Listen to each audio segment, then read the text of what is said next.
can tell those of us that have nothing to do because we're always early before everybody else. I tell you, my wife and I are so chronically early, it drives people crazy. We are always early Yeah. at everything. So are we. I mean, we just, I don't like to be late, we can't, I don't even like to be on time. No. I need to be early too. and I would just as soon be early places. So are Yeah. you involved in this observatory that they're talking about wanting to put up by the airport? Yeah, just recently I got involved in it. I think that's a fantastic idea. It's just, I can't believe it's happening. It's just. I can't either. It is a cool thing. It's awesome. And not to mention trying to keep the light pollution down. Right? That's a Yes. worthy cause too. By the time some towns or cities try to do it, it's way too late. You can't unring it. No, and So, it's already, you can't unring it around here already. yeah, I know. And I guess they're making some headway with some regulations, city council laws. I don't know much about it. Like I just got involved in it. And I've been in amateur astronomy since I was a kid. And lived in LA my whole life, so I had to drive 3 hours up from Hobby Desert To see the dark. see anything kind of dark. And here I am in the best sky I could ever hope for. And we're from eastern Montana, so you didn't see a light. Oh, yeah. Maybe to Miles City or Broadish, you might see a light, Uh, you know, so Yeah. we You had, could find dark spots. we could find dark I all the guess so. time. Yeah. Well, I mean, it's all relative, I guess, but because I've got a couple of telescopes and I try to do, photography and all that. I think that's a wonderful idea. It's just great to have somebody advocating for all this. I mean, just to think we're gonna have a location where you could, when we used to in LA, that was part of the LA Astronomical Society. We called star parties, right? And every weekend, Saturday night on the night of the new moon, when there's no moon out there, they have a star party and we get 300-400 people from LA to show up. Again, you'd have to drive way up to the top of the Tehachapi Mountains between Bakersfield and Los Angeles to get anything like a dark sky. Not as good as this one, but. And hundreds of people would show up, most of them with really interesting homemade telescopes, big fancy commercial ones. And they bring all these other people who, you get to walk around and view different objects with it through everybody's telescope. That would be And interesting. you could just see galaxies and all the stuff that unless you were into the hobby, you'd think I can never see that. And sure you can. I'm Take a sure look, you there it can. is. It's like, wow. I think that's It's gonna really, be I hope, and I hope great. that kind of gets going here, where we I hope have so. a star party and we'll have telescopes and you can see all these amazing things that you just assume. I would go. I'd be there. Oh, and when it's 3 minutes away, I can't believe, I mean, the whole setup is so good. I know. I watch the sky. I always Yeah. watch the sky for the sun and the moon and everywhere. Yeah, I just am good always for you. watch the sky. It's one of the things I'd like to do. We used to drive from Sheridan, Wyoming, to Colstrip. About halfway up the county there, it was dark. I guess I so. mean, it was, Stop. you could stop and watch the And you sky. could just Yeah. stop and watch the sky. Right. And it was awesome. No, it is breathtaking. And yeah, I've had so many people visit us here at Red Lodge from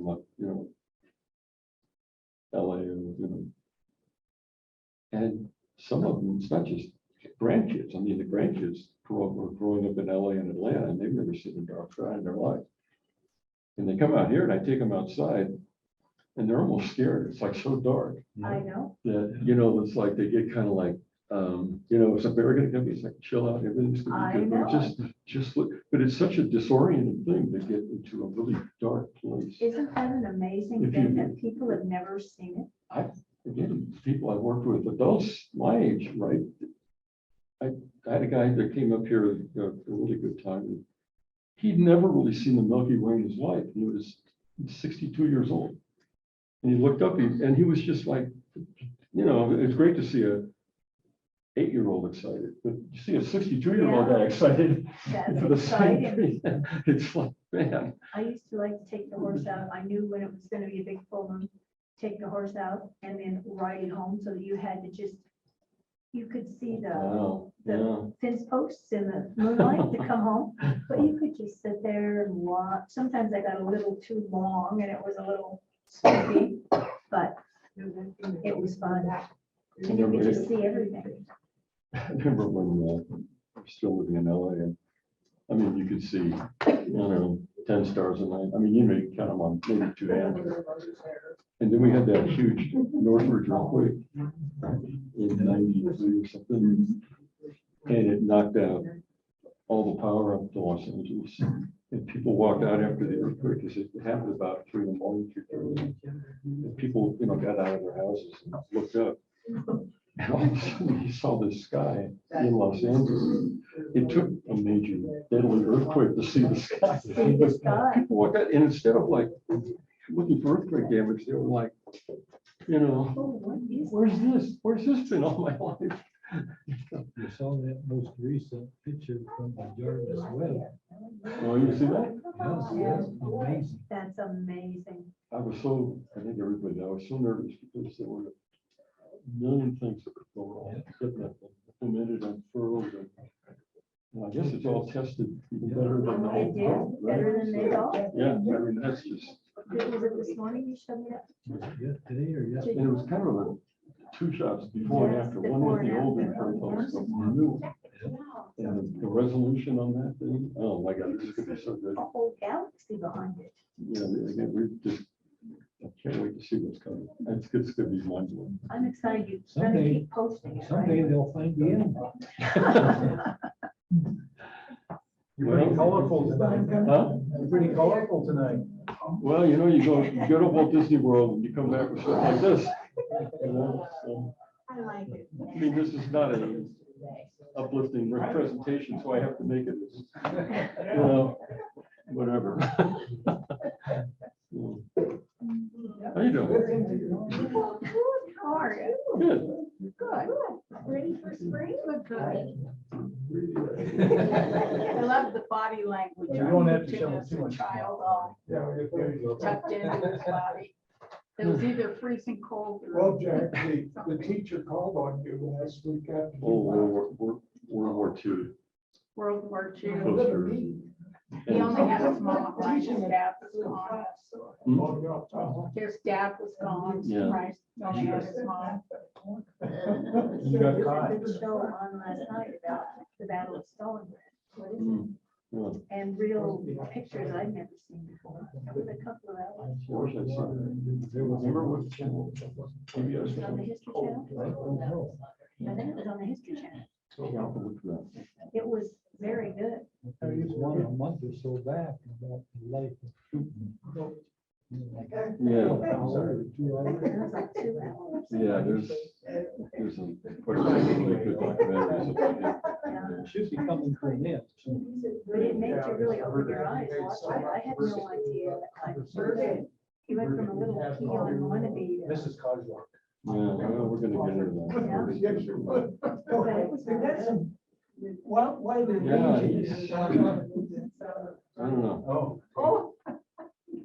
I had a really good friend that went to Russia in the 90s to try to work with Gorbachev to bring electronic engineering to Russia. Yeah, he has quite a story about that. But He was there over probably a 3-year span. Finally, he was on an elevator going up in the Kremlin to, I don't know, meet with somebody there, and he hit an gun on right behind it. hmm, So he talks about getting away with to a cab to the airport, leaving everything behind in his apartment. Those stories. How you doing? I'm sorry. my mask Our second booster shot. Oh, yeah. We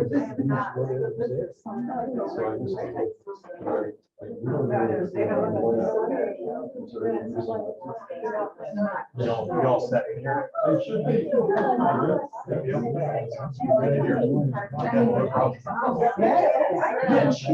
That's me. I guess, something like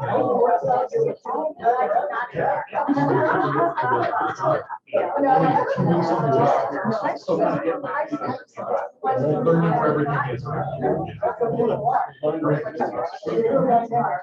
Right, lots of stuff going on every darn day. You guys will probably do well.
Boy.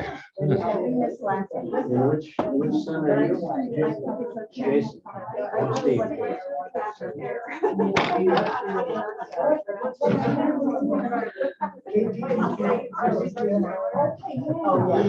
I'm from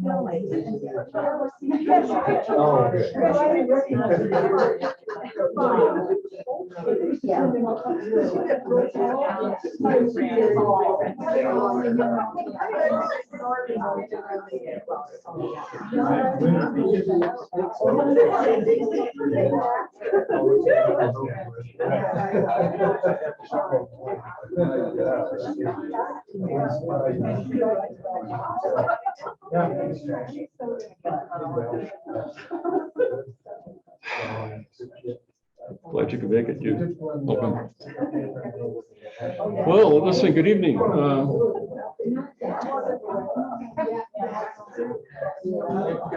you all for coming back. You just keep coming back.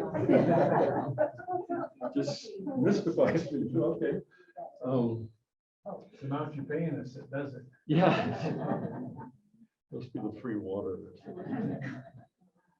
So tonight, we're going to focus on Putin.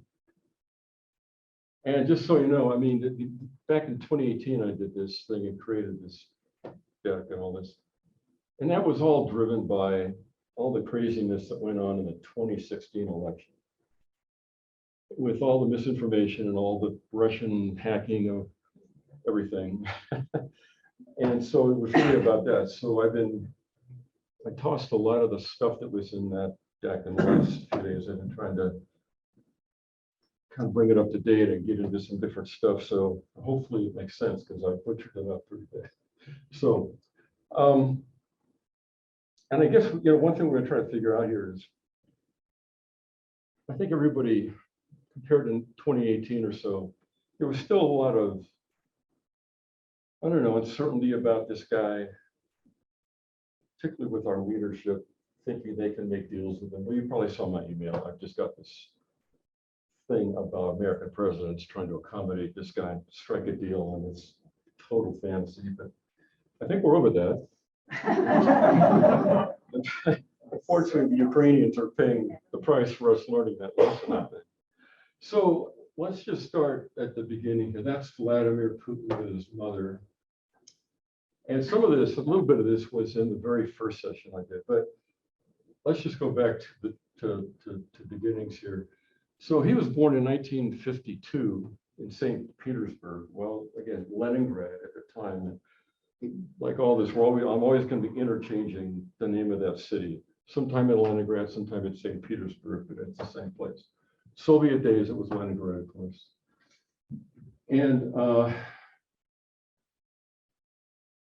his mother lived through the worst of it, and he had two brothers that really didn't survive the war. He was the youngest.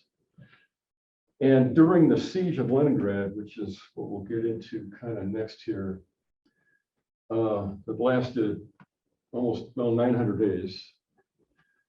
And it's a situation where Hitler's army was approaching Leningrad and could have easily occupied it. But Hitler, knowing that Leningrad / St. Petersburg is really the true spiritual capital of Russia, going back to the Tsars, he wanted to encircle the city with a siege and basically starve out everybody. And he actually halted his army about 20 miles from Leningrad and initiated a siege, which lasted 900 days and killed about 1.5 million civilians, and about the same number managed to escape. And just as a number, in World War II, rough estimates are about 14 million civilians died in Russia, just civilians, not military, just civilians, throughout World War II. So you can see the siege of Leningrad was, and Putin's mother, during the height of the siege, when there was starvation was rampant, these buggies or these trucks will come along and collect the people that had died that night of starvation, primarily, and other things, and load them up and take them somewhere. And Lenin's mother was out trying to find some food one day and just collapsed on the sidewalk from just starvation, basically. And they threw her in a truck with everybody else, but she wasn't dead yet. She revived when she was there moved. And they managed to save her life, and she survived the war. But this is the kind of stuff that Putin, grew up with. Obviously, he wasn't born yet, but his history of World War II, like everybody in Russia, even today, is as if the war ended 3 minutes ago. I mean, it's that fresh in everybody's minds. So I just wanted to put this up and these things. Stalin during World War II, Stalin couldn't motivate really the Russian populace to fight the Nazis. There were a whole bunch of people in Russia that welcomed the Nazis. I mean, if Stalin's your alternative, you might welcome anybody else. And like Putin today, if there's a war, he can't. I mean, how does he motivate the Russian populace to mobilize against an enemy, an external enemy? And they always do the same thing. Stalin did the same thing, where they revert back to the old Tsarist myths. In this case, this is, for Mother Russia. That Mother Russia appeals and resonates with the Russian way more than any current political ideology does. Mother Russia, the whole idea is very powerful. And this is another one where it just says, victorious Red Army saved them. And now Putin's doing the same basic thing. He just had a speech, a big celebration about 4 or 5 days ago, the World War II victory day.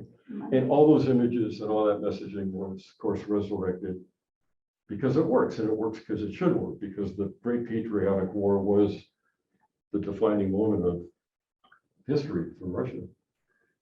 Now, when I was there, going to school there, they took us to this cemetery, which is just outside the city limits of St. Petersburg now. And these are just mass graves. You can see how many victims are in those mass graves. Imagine 60,000 military with no names, just anonymous. We have the unknown soldier. They have 60,000 unknown soldiers in that one. 186 mass graves. So anyway, the whole point of this is just that this is the experience of history and trauma that Putin and his family were witness to, and it's never, you know.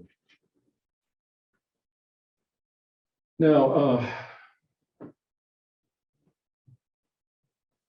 couple of things about Putin growing up. One thing is, we'll get into this a little bit later, but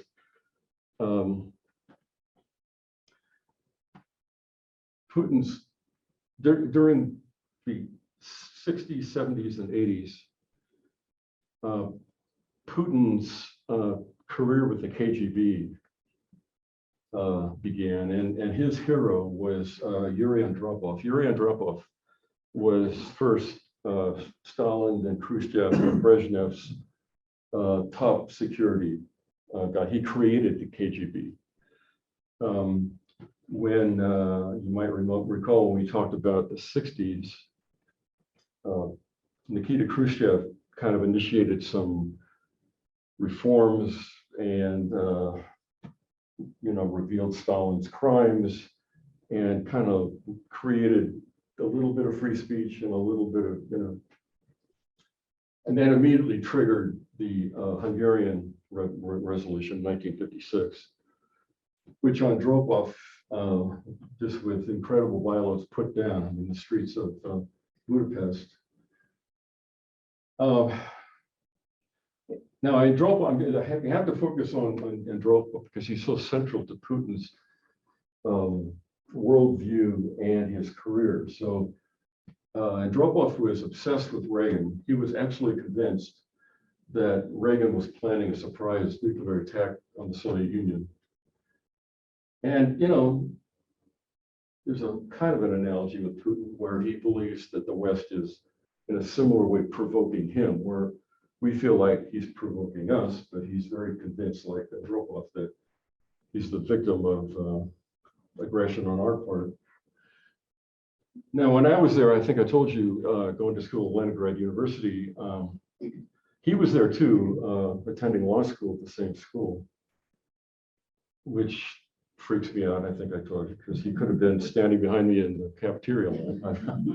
I still wonder about it. I didn't know it at the time. Who knew, right? But anyway, he was picked by Yuri Andropov at sort of KGB school as only one of his 100-person class to be chosen for the advanced KGB training facility. And he particularly was trained and was the absolute best at turning foreigners against their own countries, seeking them out, developing them, grooming them, and eventually developing them as counterintelligence and working basically for the KGB. So that was his training, that was his gift. That's why Andropov picked him, because his ability to recruit foreigners to the Soviet cause was unmatched, really. It explains a lot of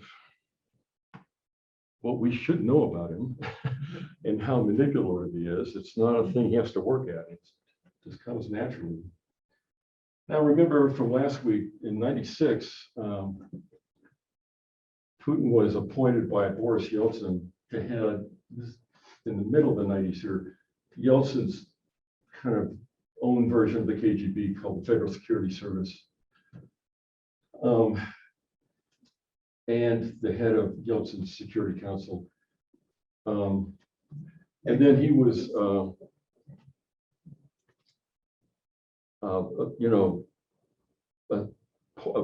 he became the prime minister in 1999 to replace Boris Yeltsin.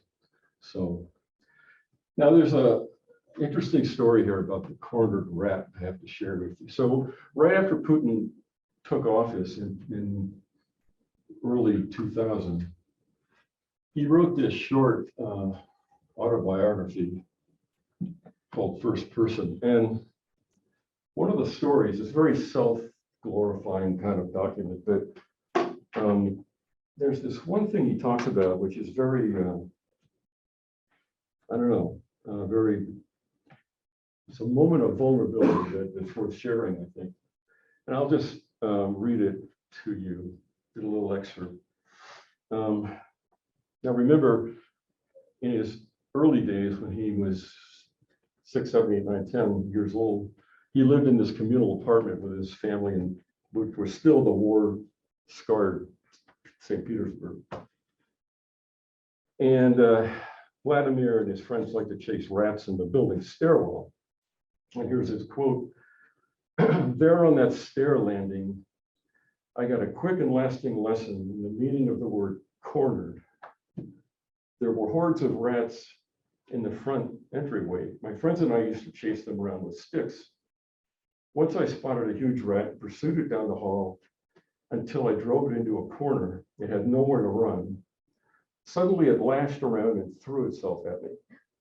I was surprised and terrified. Now the rat was chasing me.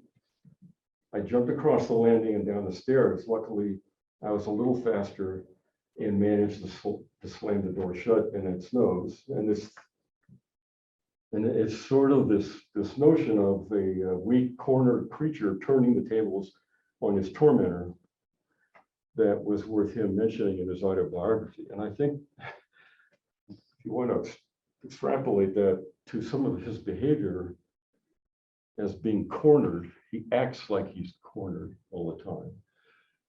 He's cornered by the West. He's always in that state. So anyway, I just want to share that one thing out of his autobiography, which was the only little bit of vulnerability in the whole document, but it says a lot, I think. So we know this stuff, right? Here's where he grew up, in this little communal grimy apartment in St. Petersburg. But now, and I don't want to get into all his wealth, but he only makes, his salary is only $157,000 a year. And yet he's done pretty well for himself.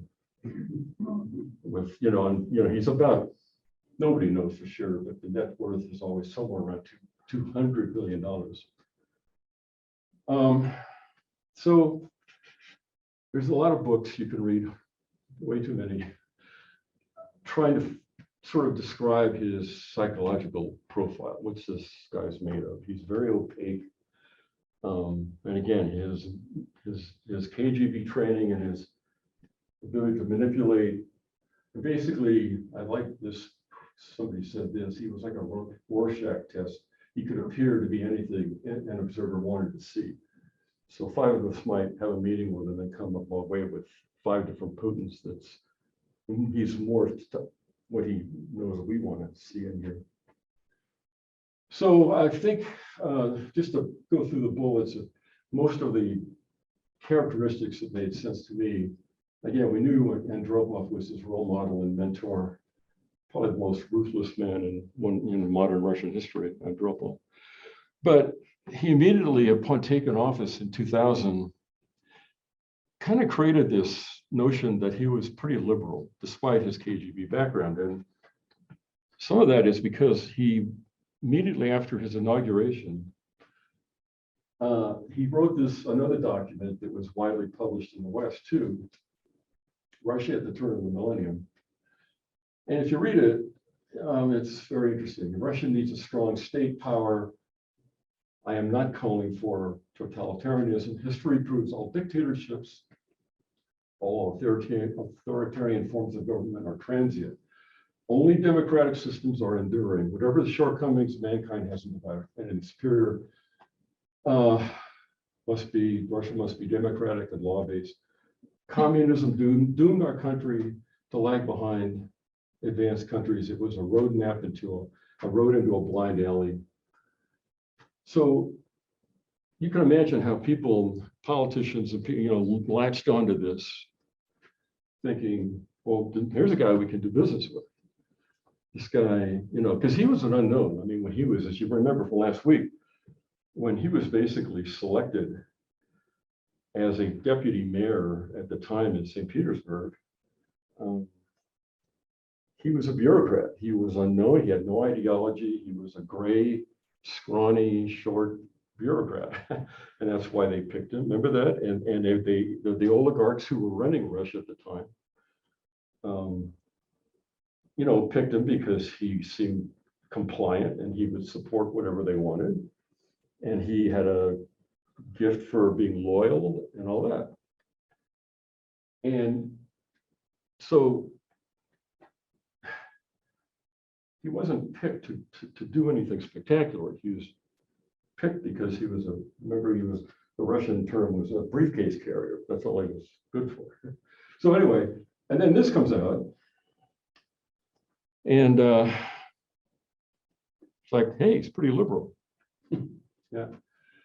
And you can read some of these. I don't have to read them all to you, but I think some of the good ones are one-on-one. All people that meet with him kind of one-on-one describe this guy as somehow personable, but opaque, wily, disarming.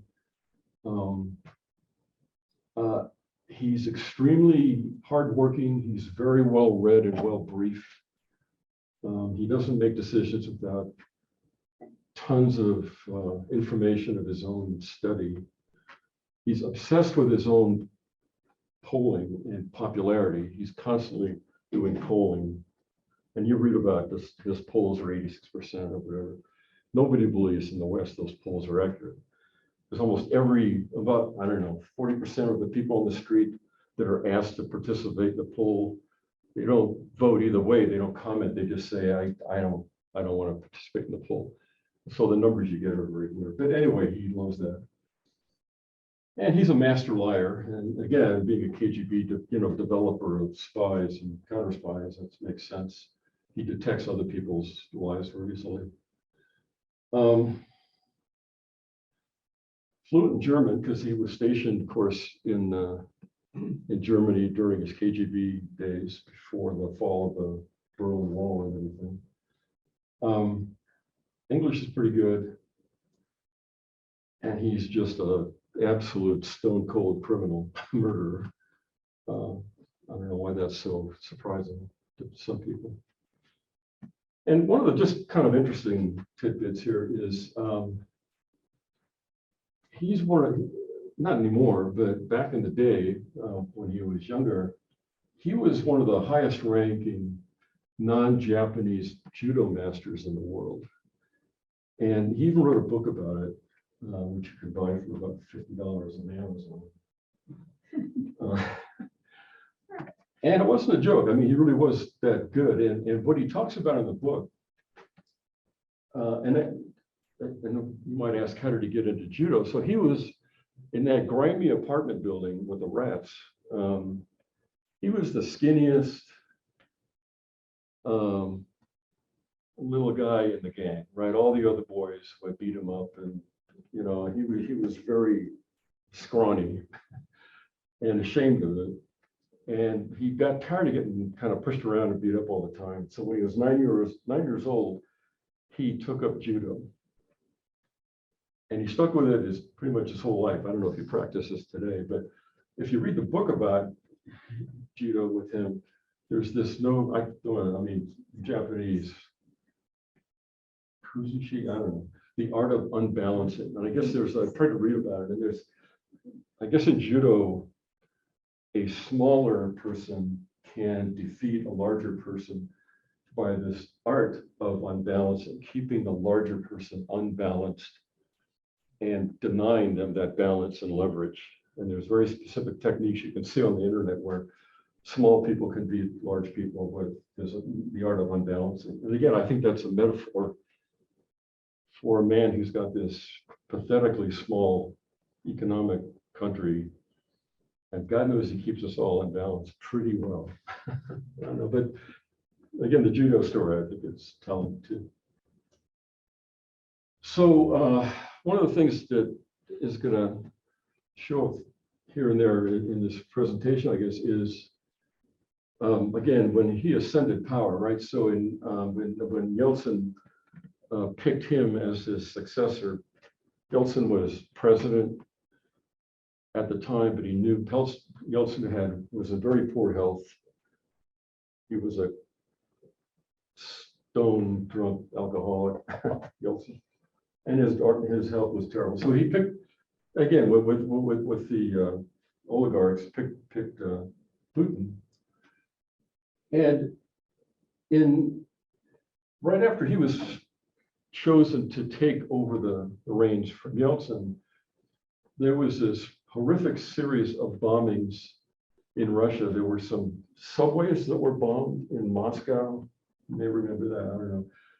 But one of the worst was this apartment bombing. There's several of them actually in some cities outside of Russia. And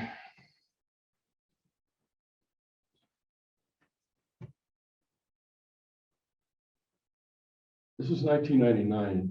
This one killed almost 300 people, injured 600 people.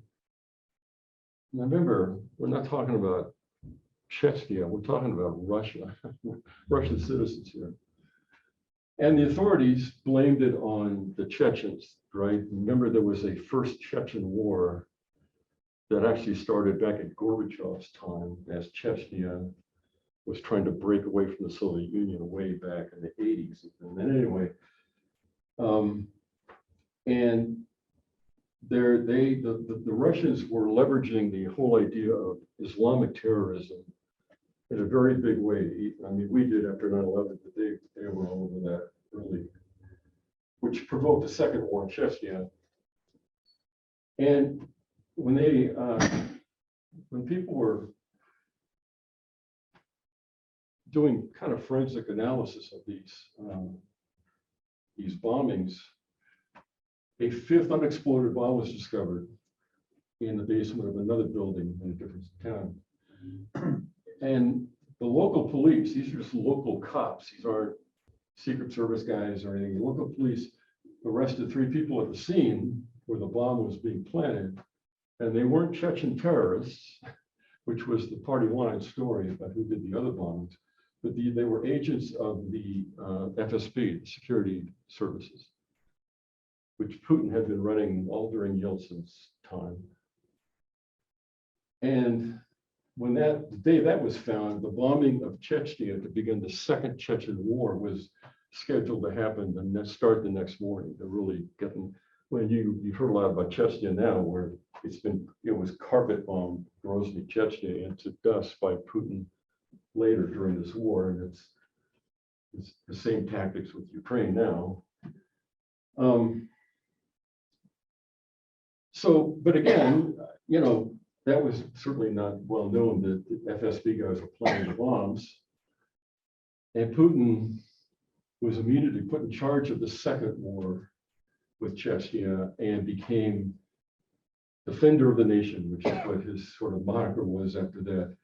And all the blame was put on Chechen terrorists, Islamic terrorists for this. And just a few months later, he was elected president, overwhelmingly supported by the Russian people because he was going to save the state from Islamic terrorism, and using these apartment bombings as the pretext for that whole deal. And when we get into all the kind of political related assassinations here in a minute, which have gone on over the years, a great deal of them were all the investigative reporting done about the truth about these apartment bombings in Russia, which was totally the FSB's work, not Chechen terrorists.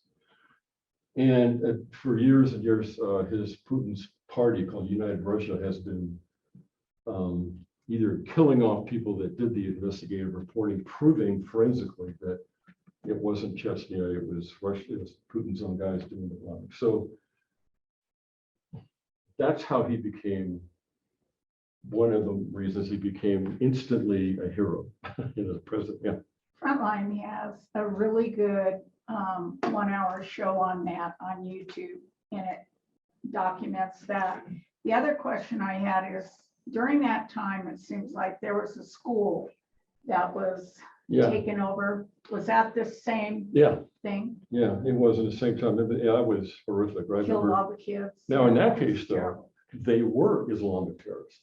Say again. In that case, though, they were Chechen terrorists. Yeah. They weren't FSB.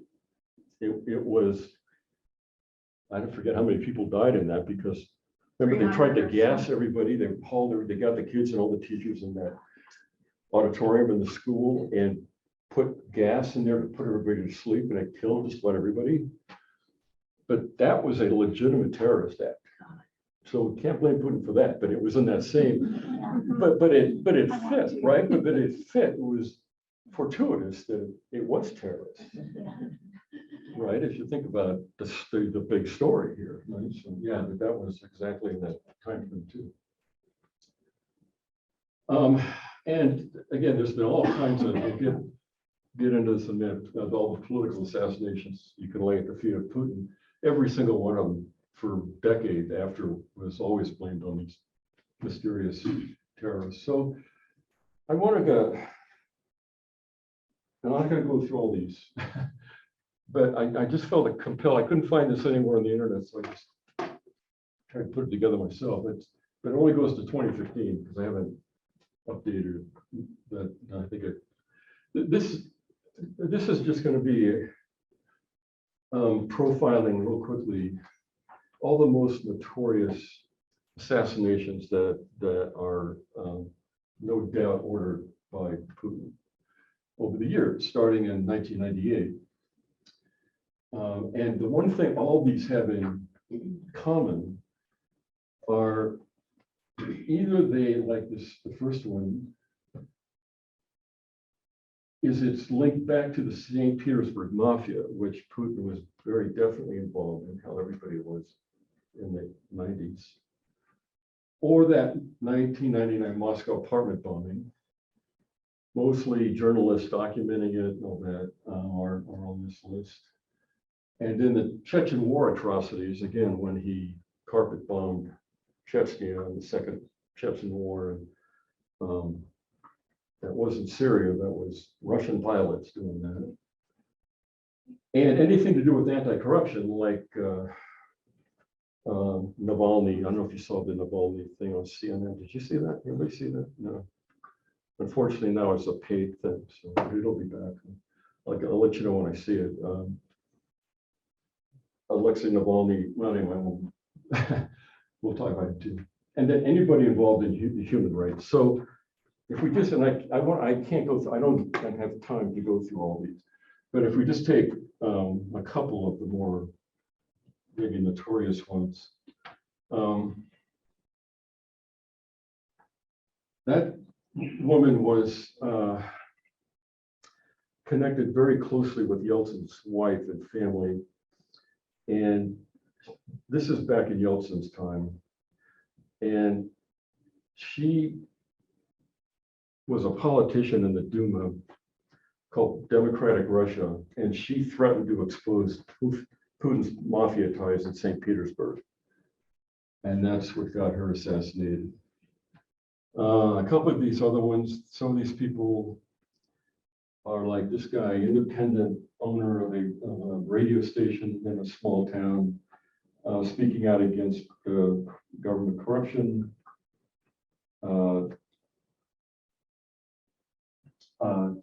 Journalists covering the war in Chechnya. They all are criticizing corruption or the war. I won't go through all of them. This guy, go with me, he was a co-founder of a party called the Liberal Russia Party, backed by Boris Berezovsky. Remember last week we talked about Boris Berezovsky, where he was one of the first big Putin or Yeltsin era oligarchs who rose from nothing to be in charge of all Russia, mainly TV networks and broadcasting and media. we'll get to, he's going to be, unfortunately, he's going to hit this list pretty soon.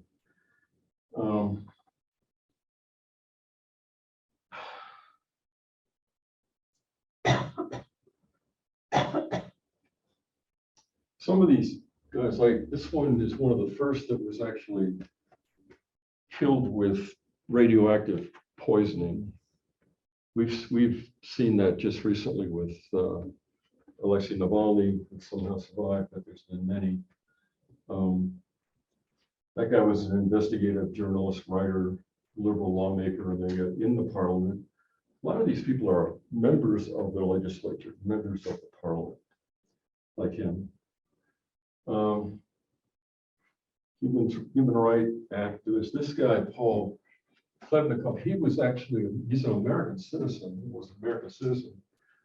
And he was working for the Russian edition of Forbes magazine in Moscow, which there was a Russian edition of it. And he was murdered, and people still can't quite figure out why.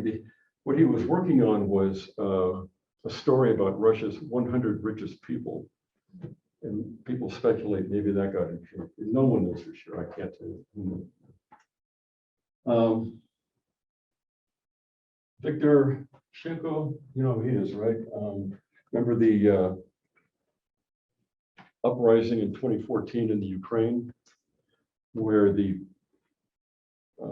puppet guy running Ukraine back in 2012, 13, 14 was basically run out of town by the Maidan revolution in the streets in the Ukrainians, and he had to go back. Well, the Russian guy was basically had to escape the country with his wife, but his opponent was Viktor Yushchenko, and he was again one of the more notorious victims of poisoning, and you can remember how his face was all messed up. But he survived and became the next president after the 2014 revolution there. And I think the most, one of the most notorious one is Anna Politkovskaya. You've heard of Novaya Gazeta magazine in Russia? For years, up until about 6 months ago, Novaya Gazeta was the only surviving alternative news source in Russia. When all the other ones had been shut down, they were so popular and so internationally acclaimed, winning Pulitzer Prizes and all kinds of things, that he had to, it was tolerated until the Ukraine invasion. And now finally, that publication, Novaya Gazeta, is now shuttered for the first time after all these decades of somehow surviving. But their most important political reporter did the primary work on the atrocities in Grozny, in the Chechen, the Second Chechen War. And again, her work was just renowned all around the world for uncovering the atrocities there. And she was going home one night to her apartment in Moscow and was assassinated right there on the steps. Of course, Putin and all them blamed it on Chechen terrorists again, which is completely ludicrous since she was exposing Chechen atrocities. So that really made news around the world, her loss. Alexander Litvinenko, he wrote a number of books, again, another journalist, Radioactive Poison, like this one, which documented the probably best forensic case for the apartment bombings. And like so many journalists who tried to expose that he was murdered, he did not survive that poisoning. Sergei Magnitsky was really an interesting case in 2008. Now, again, we talked a little tiny bit about Bill Broder. He's back around on the news. You see, you know, who Bill Broder was, right? When Yeltsin and even before that, Gorbachev opened up trying to privatize Russian industry and create Western economics and stuff. Bill Broder was one of the first, he ran a thing called Hermitage Capital. He was a venture capitalist, hedge fund manager, and saw, like so many Westerners, saw huge economic potential in all the new reforms coming in the 90s to Russia. He made tens and tens of millions of dollars off of it. But the story here is his number two guy in Moscow, in his Moscow office, Sergei Magnitsky, they had uncovered a bunch of very corrupt government financial dealings that had been going on for a long time, but this guy was a great investigator, Magnitsky, and he documented it. And it was this government graft with all these companies linked directly to Putin in the Kremlin. It just went right into the Kremlin. He was arrested one night and he was tortured to death in a prison. And that led to, if you remember this, the Magnitsky Act, which Obama said that was the first real Russian sanctions that had any real teeth, going after politicians and people and others. Although I have to give John McCain some credit here, Obama was very timid in a lot of ways, and he did not really want to piss off Putin in Russia. And that John McCain pushed through the Magnitsky Act of sanctions through the Congress and got it approved, which led to retaliation on Putin's part. Remember, he banned the adoptions, right? That's what triggered him, at Putin's behest, of course, the Duma voted for to ban adoptions of Russian children into the West. When you're talking about shooting yourself in the foot, how's that hurt us and not Russia? Anyway, but the Magnitsky Act at him, you know, and it was the first real thorn in Putin's side when it came to sanctions. And it was very minor. 18 officials, Russian officials were sanctioned, but it was the beginning. And now you see where it's led. And just as a side note, here's a demonstration. That guy is Boris Nemtsov. You've heard of him? We're going to hear about him in a minute. Boris Nemtsov, who was for years the only viable potential replacement for Putin, should Putin ever leave, however that might occur.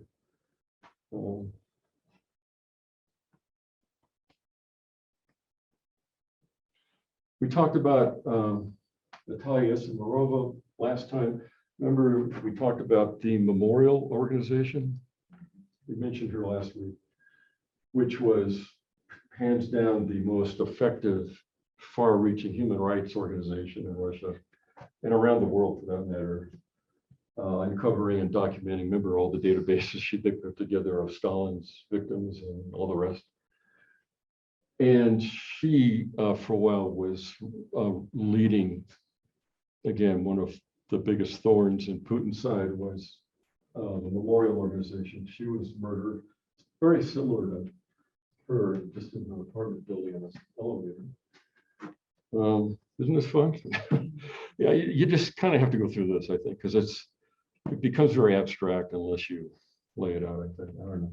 But then Boris Berezovsky, remember we talked about him, one of the original oligarchs, and exiled when he would not do Putin's bidding in the early days of Putin's, about 2004. He wasn't towing the line on all the TV stations and media. So he, like Khodorkovsky, he wasn't jailed like Khodorkovsky was. He was exiled to London, which is now called Londongrad. I mean, it's pathetic. I mean, that's a whole other story. And he died in his apartment, or in his actually a hotel room, not after he died, by hanging himself on a shower curtain. And people are still arguing whether it was suicide or not. He was a big guy, and how could a shower curtain hold a big guy like that? I don't, it's one of those things I don't get. And Boris Nemtsov, he was gunned down in 2015, and he was clearly, he was the Sergei Navalny of his day. He was the leading opposition politician. Let me tell you a little bit about his story. He was worked for Yeltsin, outspoken critic of Putin, had been vice premier of Russia in the Security Council from 97, 98 with Yeltsin. He was elected many times as Russian parliament member. 2010, he formed a coalition called For Russia without lawlessness and corruption. His whole thing, very much like Navalny's, was an anti-corruption message. He had gigantic public support, and many saw him as the opposition politician most likely to replace Putin. He could bring 300,000 people out on the street to demonstrate when no one else could. And he was killed on a bridge over the river that's about 600 feet away from the Kremlin. I mean, this isn't like hidden in some apartment thing. They shot him right on the Kremlin grounds on the bridge. It was just, and of course, blamed on Chechen terrorists, as usual. And we'll get to this guy later. So how about this guy? We'll get to him. And then you've seen this guy on TV. He just got arrested about 2 weeks ago for giving an interview to MSNBC. Vladimir Kara-Murza, he's been a very popular, outspoken opponent of Putin and corruption and everything. He was poisoned twice and lived to tell about it. And he was one of these guys that could have exiled himself to Russia for safety, but he didn't. And 3 weeks ago, maybe now 4 weeks ago, he was finally arrested, and now he's in jail for probably 15 years, but he was not. And again, he is very, very well known and respected in the West for all that. But again, if you go from 2016 to now, this list gets about 30 people bigger. But I didn't document all those, didn't have time. Okay, so now let's talk about, with all that kind of history, if I think about it as the Putin in the early days and all along his kind of created this deal with the Russian public. And the deal was, again, remember, he took over in the darkest days. There were total economic collapse, debt default, starvation, hunger. It was 1997, 98, 99 was the worst it gets in any country.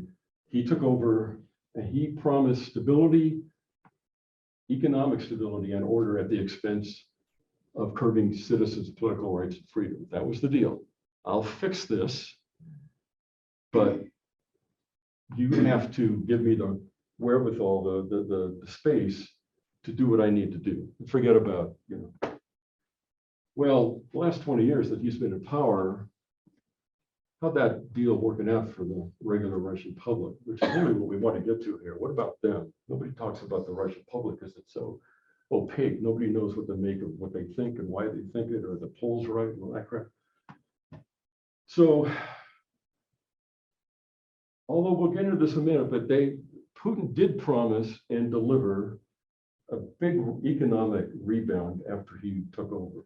And we'll see that in a second. But in return, they completely lost their basic rights of speech, assembly, elections, and say impartial trials. That is a long since memory. never was barely there anyway. And they lost all their free media. I mean, the Ukraine, as you know, the Ukraine invasion completely extinguished any remaining survivors of independent media. So let's look at Putin's sort of economic report card here. So, and I think one of you guys mentioned this last week.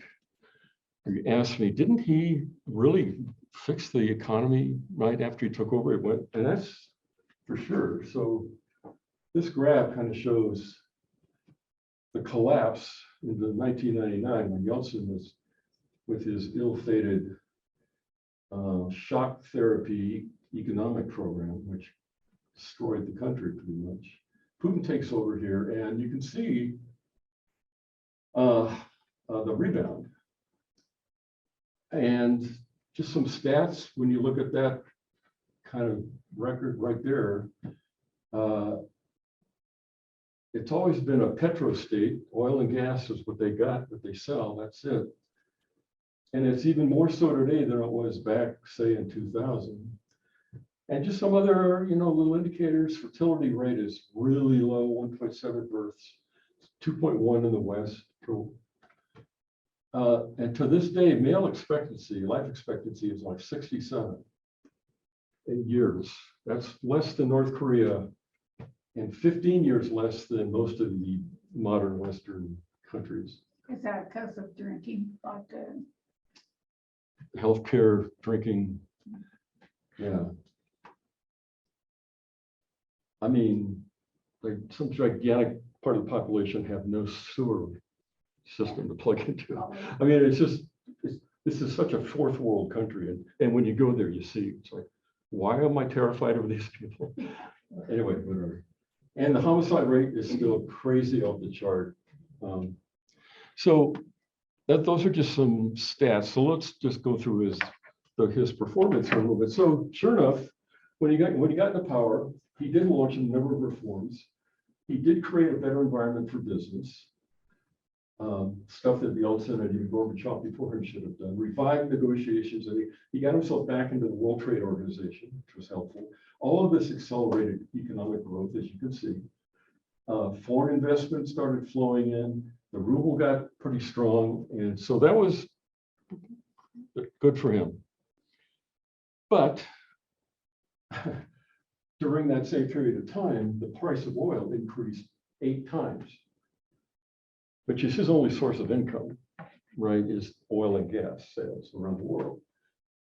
So you could definitely argue that with this huge jump in oil prices, global oil prices, this graph wouldn't be anywhere near that steep. No, I can't, who knows, but his economy rode that train upwards for sure.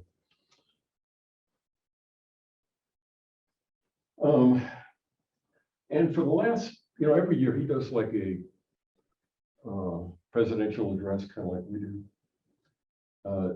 And one of the key things, I never gets any coverage in the West, but one of the things he talks about, talking to his plans for directly to the Russian people, is, and even as late as last year, 2019, that about his government would be totally focused on overcoming poverty. Poverty is still a big deal, even though the growth, if you saw in that previous chart, the growth of the middle class during this time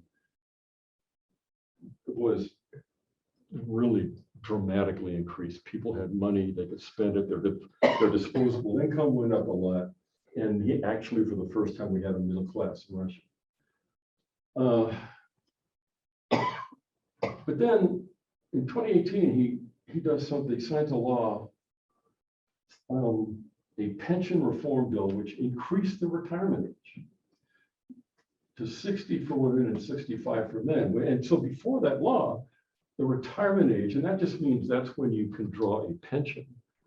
It's not as expansive at all as our Social Security system, but you do get a pension check. And before that, you'd get that check at age 55 if you're a woman and 60 if you're a man. Now they've raised it to 65 for men. Well, if your life expectancy as a man is only 67 years, that means 40% of men will not even live to retirement age to make 65. So, okay, I'm gonna try to overcome poverty. Oh, and by the way, I'm gonna increase the retirement age. And it's very unpopular. I mean, there's a lot of things that, what does it take for him to be unpopular? Well, that was one. And then just the most recent information I think is very interesting. So again, if you look at, this is real income. This is real disposable income into the pockets of the regular Russian citizen.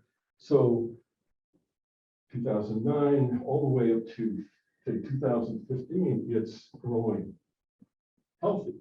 Now, it's mainly because of sanctions and all kinds of other setbacks. It's dropped back down to, I mean, disposable real income in the Russian citizen is dropped like a rock the last, as you can see, that for quite a few years now.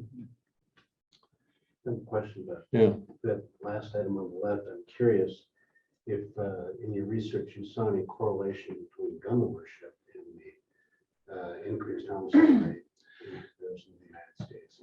Well, you know, if you recall last week, when the Soviet Union fell apart and the country was awash in unemployed KGB agents, unemployed military, all of whom took their weapons with them from whatever job they had, the place was absolutely flooded with illegal weapons. I don't know the state of that. Now, I know it's illegal to have a weapon, but I don't believe for a second that it's enforced. Good question. I'm not sure of today's.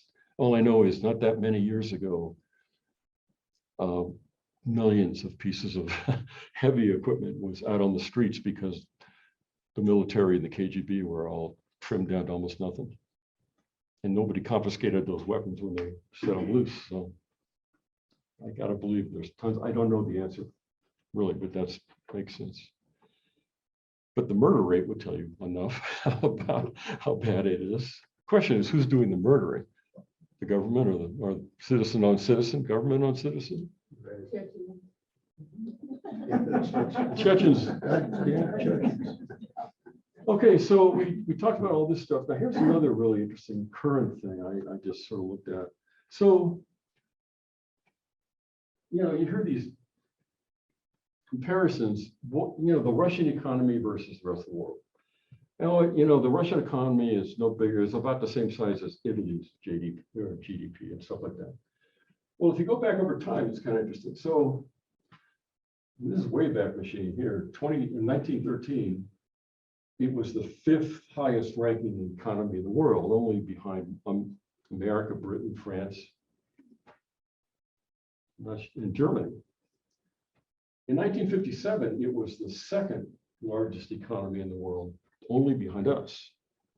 And by the way, that's when they kicked our ass in the space race, if you recall, right up from 1957 to 1968. They were totally ahead of us in the space race. I don't know if there's a relationship there. Okay, so now they're 2nd in the world. And then Soviet Union collapses 1999. Now they're down to the 22nd biggest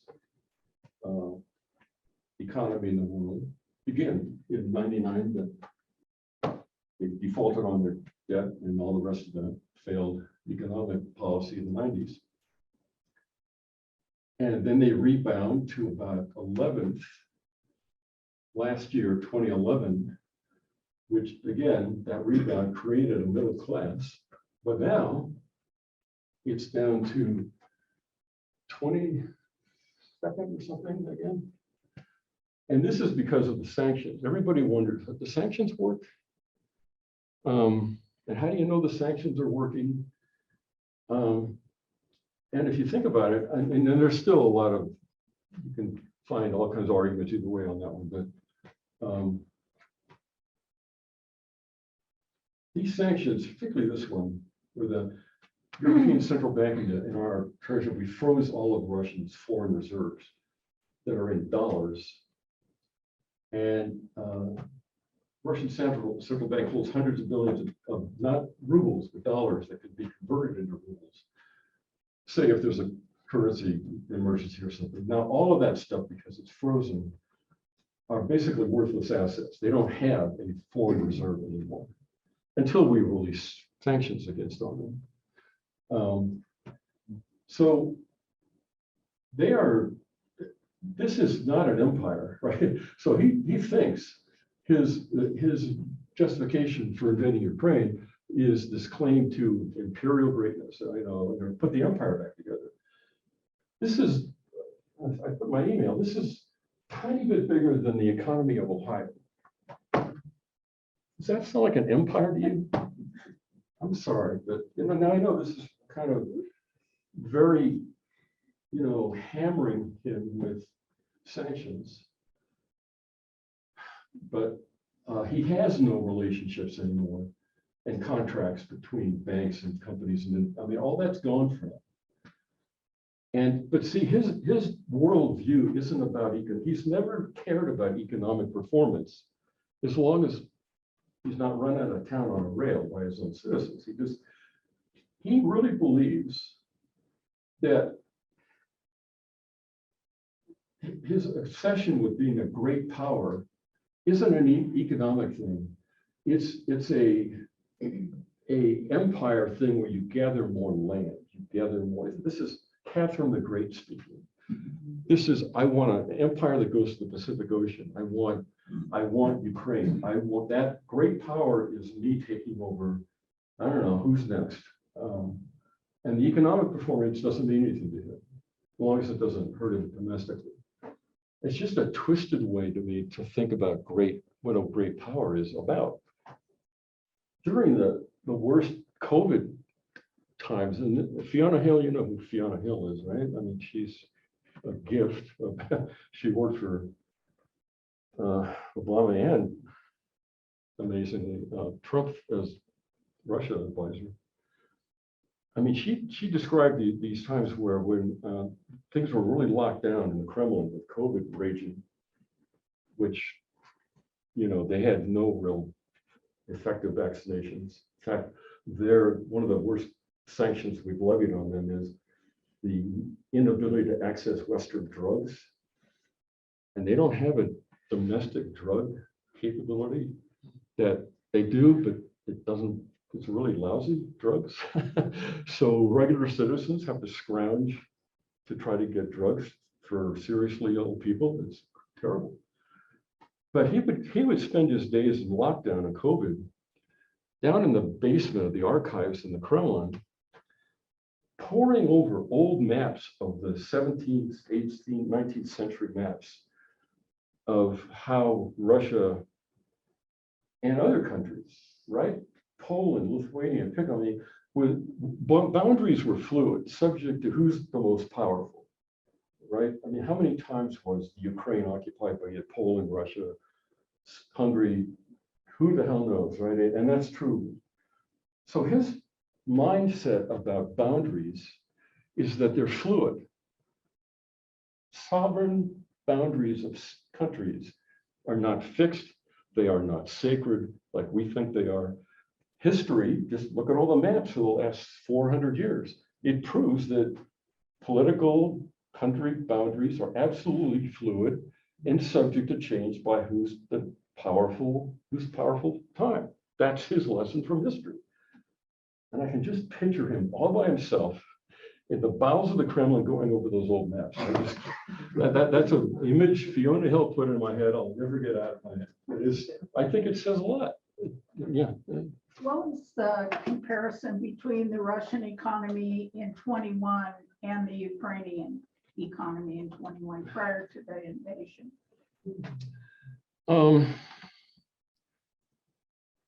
Well, let's do this. So let's look at this. let's look at this graph. This is a graph that a pretty good source, the economist at Forbes and the IMF put out every few years, which is a measure of crony capitalism in which countries. And Russia, for many, many, many years, is at the top of that list. That's a kleptocracy on steroids, right? But look, it's right up there with them. Somebody asked me last week, is Ukraine, I read something or heard something that maybe Ukraine is really corrupt too. And I hadn't thought about much of that. I hadn't seen a lot on that yet. And now that I look for it, and this is just one of many indicators, Ukraine is hands down the most corrupt country in Europe. And the historical reasons for it, we'll get into next week when we talk about Ukraine exclusively. But I just think this chart, it juxtaposes, two of the most corrupt countries in the world. The measure of the crony sections is the billionaire wealth as a percentage of the GDP. Yeah, So it uses billionaire. yeah, you bet. Yeah. Yeah. So I don't know if that answers your question, but it kind of goes to that, I think, so. So I think we've already gone through some of this stuff. This is kind of the bad stuff. I mean, rigged elections, he's the master of the universe when it comes to that. So in 2012, remember,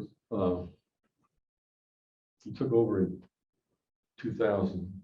He had two 4-year terms, and then he couldn't be president anymore, so he had his prime minister, Medvedev, take over, and they swapped jobs.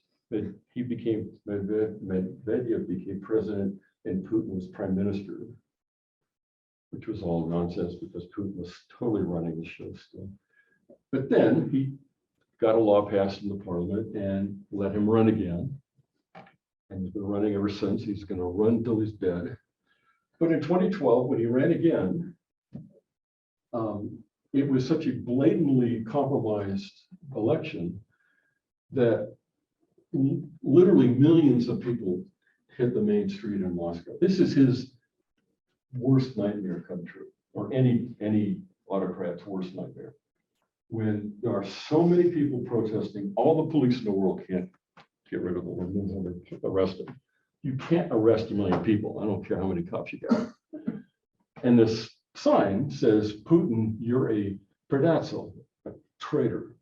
I don't think you can use a more pejorative word in the Russian language than predator, which is you're a traitor.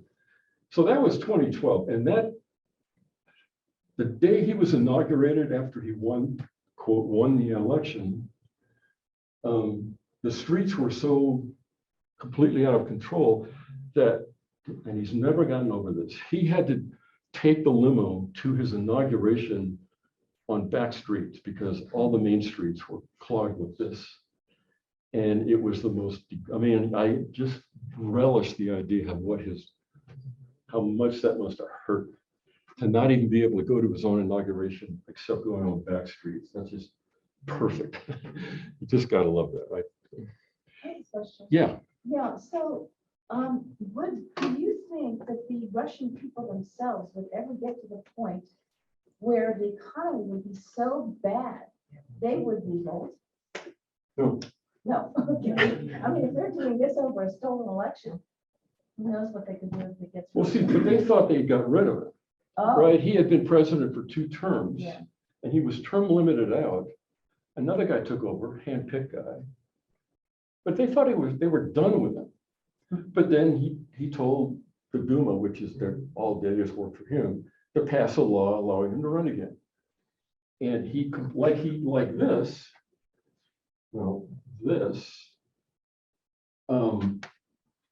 prohibited any credible opposition politician from running at all, right? So he would not, and this one, well, this was a corruption. This is Sergei Navalny, who's now in prison, and you probably know his story. It's so current. he's been fighting against Putin's corruption for his whole life, it seems like. And this was an awakening, very much like the sort of color awakenings in a lot of other parts of the Middle East and whatever, right? It was terrifying for him because, and Navalny instigated that. And then even something as small, you would think, as a seat on the Moscow City Council, not long ago, 2019, brought him out on the streets because, again, he prohibited a very attractive candidate that people liked and respected from running. And so one of his cronies ran and won, of course. And here we go again, right? So maybe I'm wrong. Maybe you're right. Maybe the answer to your question is, well, maybe. But we just saw with the Ukrainian invasion and the people that tried to oppose that. I mean, he created a law that every one of those people are subject to 15 years in prison. And all they got to do is hold up a sign that says no war, and they could be gone for 15 years of hard labor. So there are no demonstrations now. So, but again, at some point, what's the tipping point? Is there one? I mean, is this I don't know. I mean, but hold that thought.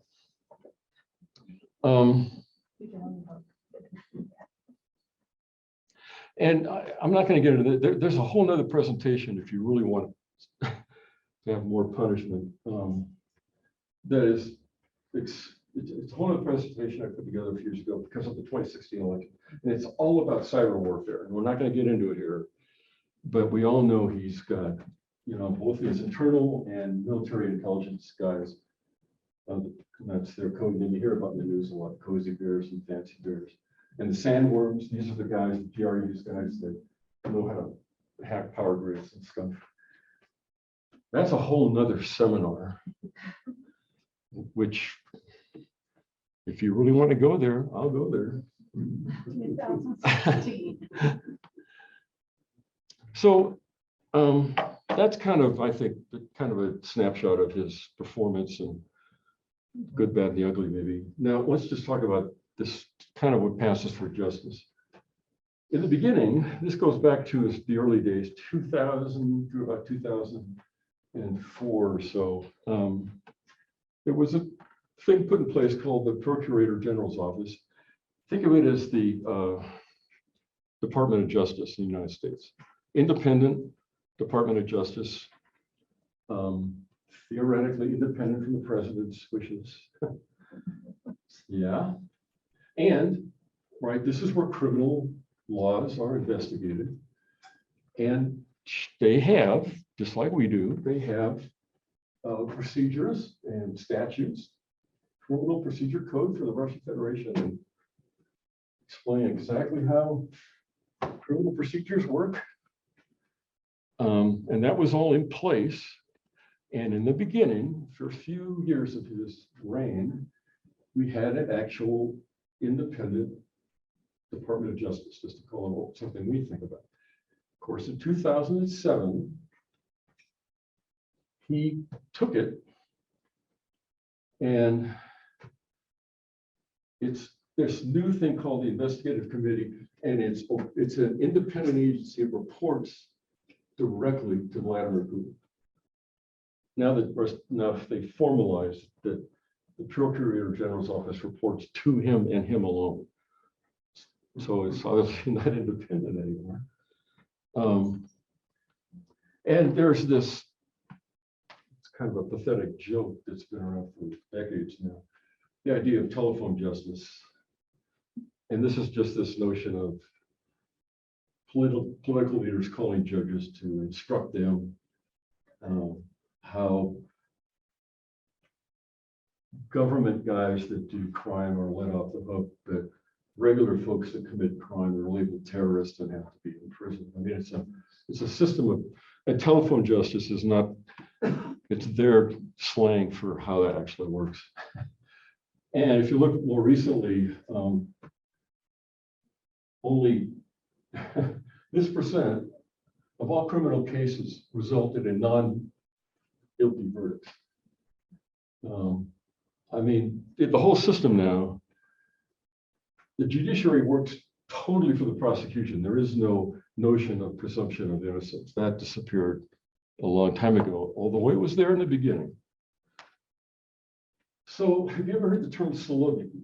Probably not, right? So Siloviki. You have to ask yourself, so who's running the government? I mean, he's one man. He can't run the whole thing by himself. And who are the power brokers here? Who's running the local governments, day to day in pick a city, anywhere. And I want to dive into this notion of Siloviki. Well, let me get into it here. So back, see, how many times have I had to go back to the 90s? All this begins in the 90s. You could talk about Putin and all his issues and crimes and whatever you want to now, and for the last 20 years he's been in power. But the root of all evil started in the 90s under Yeltsin.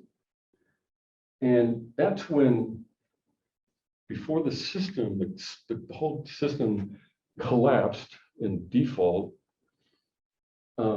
everybody knew it was going to happen. And the Soviet Union had dissolved 10 years earlier, and then the reforms completely imploded 9 years after that. Putin takes power. During that interim, when the collapse of the Soviet Union and then collapse of this effort to privatize and make a Western economic model work in there completely, utterly failed. Who's planning for the next thing? After that, two big failures in a row. And there was liberals, right?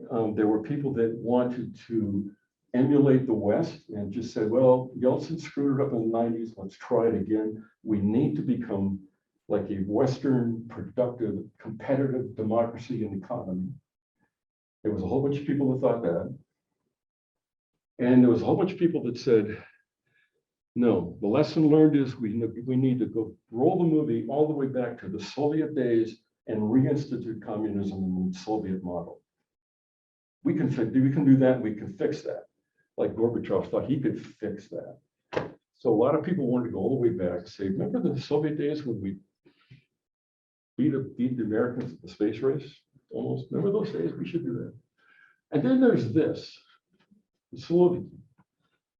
And it's the Russian word sila means power, for power, sila. And so Siloviki is the men of force. In English, strong man is how you would translate Siloviki in the, I guess, colloquial English. Now, this is another group of a lot of ex-government from the old Soviet days. A lot of people, I would just call them right-wing, conservative, didn't want to go back to the Soviet Union, had no interest in the West and in emulating anything to do in the Western world and trying to integrate with NATO or EU or any of that. They saw the next version of Russia to be these things. It's a very centralized system of political economics and power. It's a stable state. Now, these are their principles. It's all about law and order and with a strong versus a Western model of democracy and all that. They didn't believe in that. They liked a centralized controlled system. They also wanted to be rid of the oligarchs. Remember when the Berezovskys and those guys took over in the 90s? And they very much wanted to rid the country of the oligarchs because they became the oligarchs, ripped the country off for everything not nailed down. And even Putin back then said they should be eliminated. And God knows the Russian populace hated the oligarchs. They weren't stupid. They knew that these guys were, just ripping the country off and impoverishing everybody. And they were, billionaires already. So the Siloviki anti-oligarch. they think, and I think this is probably right, they understood the Russians historically like leaders that are reserved, firm, mysterious, and authoritative. Now, you can argue that one all day. How does anybody know what Russians want in a leader? But it seems like those adjectives kind of fit to me. But that's with the Slovaki. That's a very czarist mystery kind of thing, which is attractive. And they absolutely wanted all the Soviet nations, remember that when the fall of the Soviet Union, 15 new countries were created, like the Ukraine, like Kazakhstan, like the Baltic. I mean, they wanted those now free nations to be reincorporated into Russia as much as possible, which is a very, issue.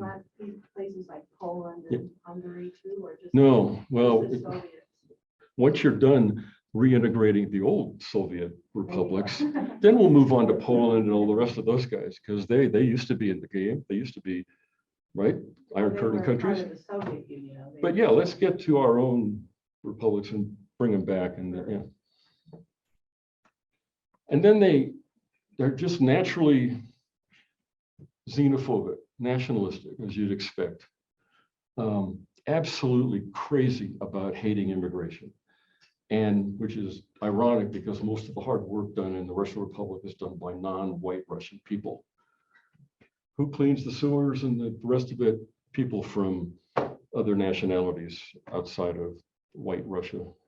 But you'd expect So that. did you see the picture a few days ago of the celebration, I guess, of the 77 years Yeah. since they defeated Hitler? And that march down by the Kremlin, it looked just like an Aryan race.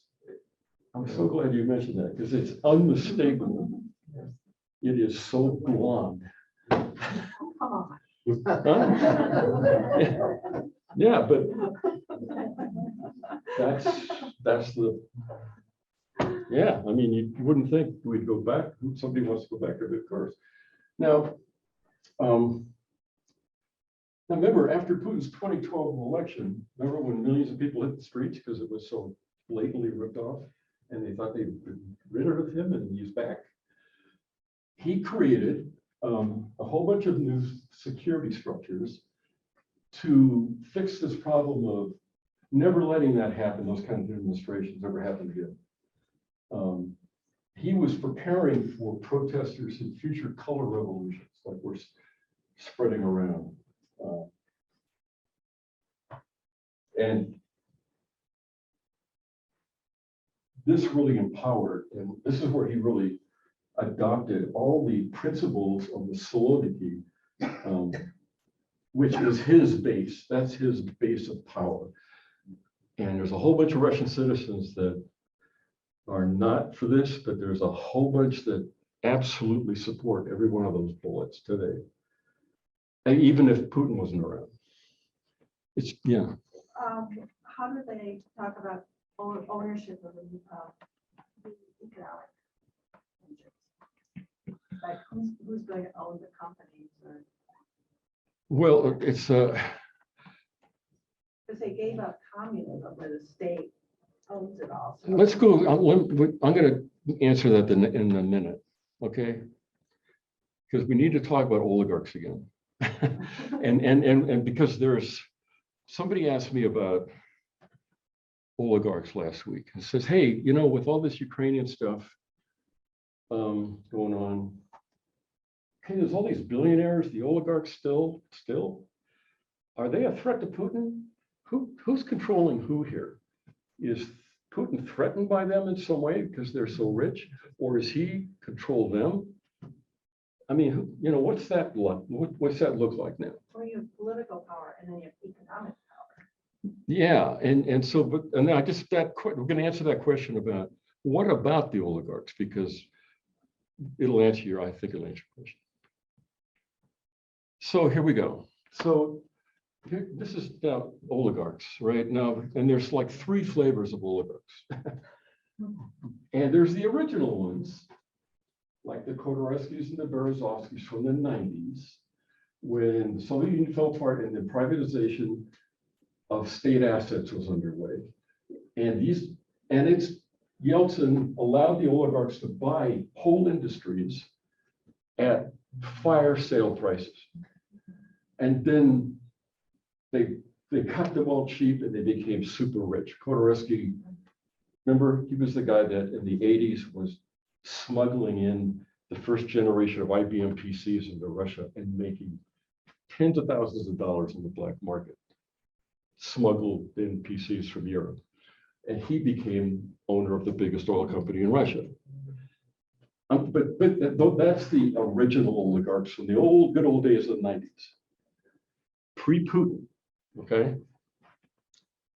Now we got Putin's generation of oligarchs. And most of these guys, these oligarchs, and by the way, I say guys because they are all men. I'm not using guys as a, there is no women in any of these stories. So,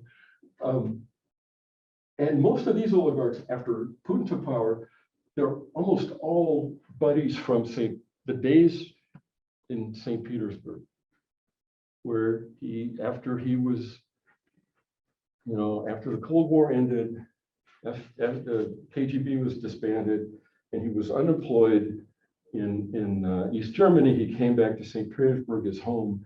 And again, he was part of the government there and part of the mafia there. And now he's president. Now he's in charge of the economy, and all the lucrative state contracts all went to his old buddies from St. Petersburg. You'll see who they are.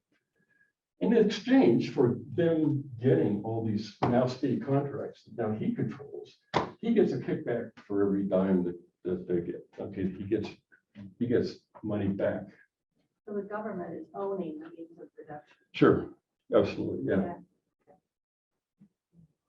Theoretically, no, but absolutely in the real world, yes. The deal was, and I think we mentioned this before, they could get as rich, he doesn't care how rich and how many yachts and all that, but they dare not touch politics. They dare not even perceive contradicting him or challenging him in any way. Otherwise, they are toast, right? So that's the deal.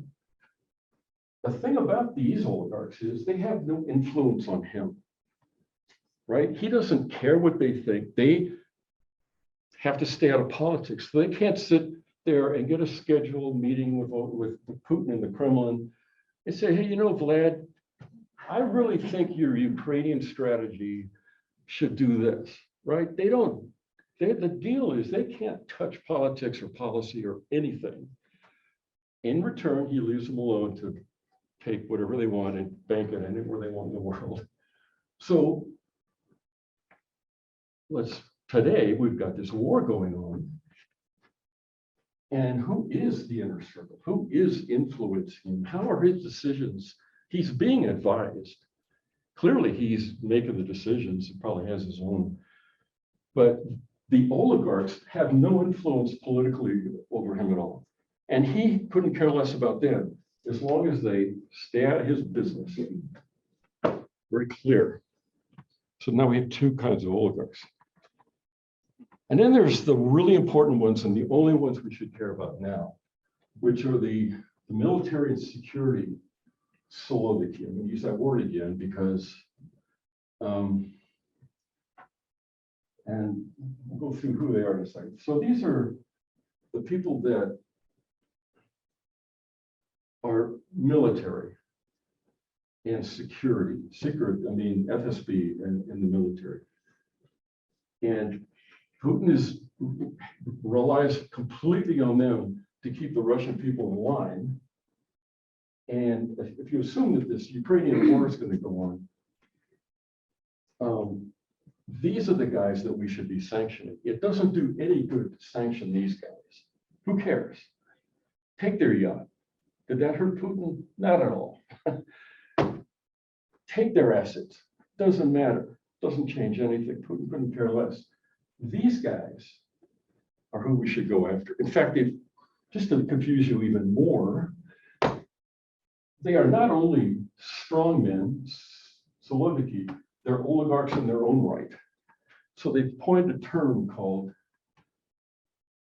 Siloarchs. I won't belabor that point. It's just that now you've got a a class of oligarchs that are military and security and also own an oil company. In addition to their military role. I mean, Why don't they go after who? We? the military? Yeah. Well, I think we are finally starting to target them. In fact, I'll show you that now. You said they own an oil company now? Yeah, I'll show you here. I'll show you. So let's talk about his inner circle. All right, the guys, the short list of inner circle people who are the influencers, the ones he listens to, and the only ones he listens to. So you've seen this guy maybe? He's in charge of the armed forces in general. He's the Minister of Defense, if you will. And he was the architect of the intervention in Syria. Now, his fate clearly is going to swing on how things go in Ukraine. So far, he's on thin ice because they can't seem to get out of their own way militarily in Ukraine. But he is in that inner circle, and he has been forever. The next guy is Igor Sechin. Now, he is as oligarch as it gets. He's the chief executive of Rosneft, which is the biggest state oil company. And he has been with Putin. In fact, he was Putin's chief of staff in the year 2000 in St. Petersburg, when he was still there.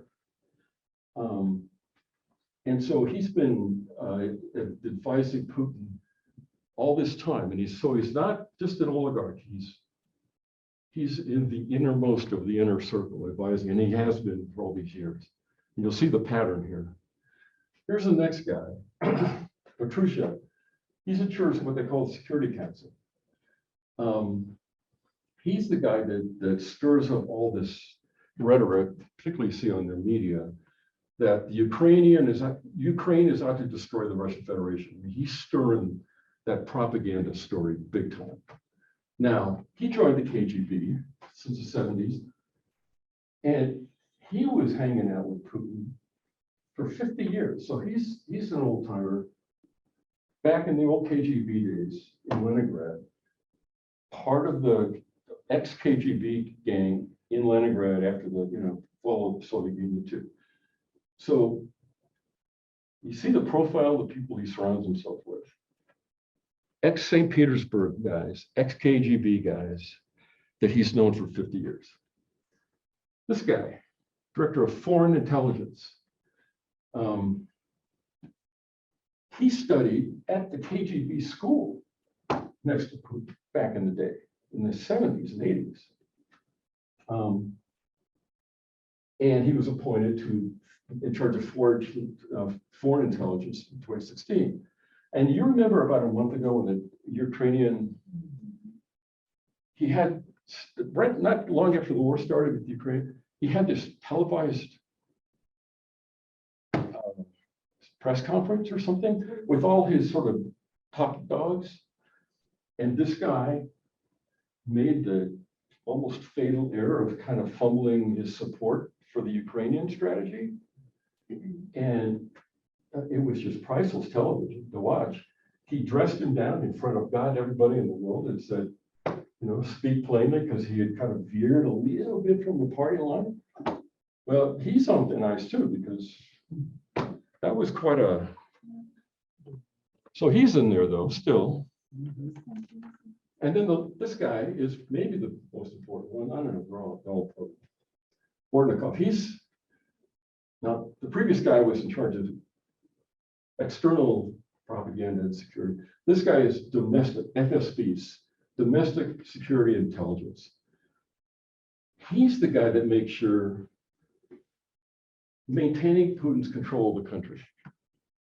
He's the iron fist of the arrests in the streets. He is the crusher of demonstrations. He's in charge of everything from, well, you can see counterterrorism, surveillance, destroying the political opposition. And he's the guy that screwed up our entire 2016 elections. He's the guy that gave the keys to the hackers in the FSB to hacked Hillary Clinton's emails and all that crap that went on, and still goes on in different ways. Blame him. That's what his job is, and he's still all about disrupting the West, disrupting us, getting us to hate each other. He did pro-Clinton propaganda, pro-Trump propaganda, and mixed them all up so everybody hated everybody. And he's the master of that.